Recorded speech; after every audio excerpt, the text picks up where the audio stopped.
How to use Facebook offline. Hi everybody, welcome back to our channel. In this video, I'll be showing you the procedure on how to use Facebook offline.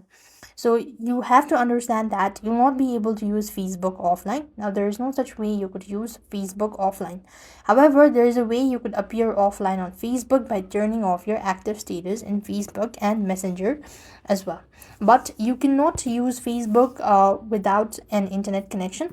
So you could only use for a certain minute so that you could just see the loaded ones that you are able to see it while you're connected to the internet. But other than that, you will not be able to use Facebook offline. So everything happens online, that is posting, sending message, or scrolling your reels and all that.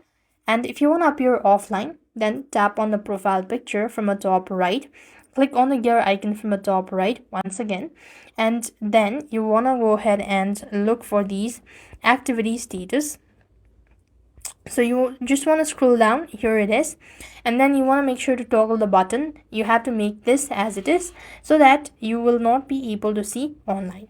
So this is the way you could turn offline. I hope the video was helpful. Make sure to like, share and subscribe. Thank you for watching. See you in the next video.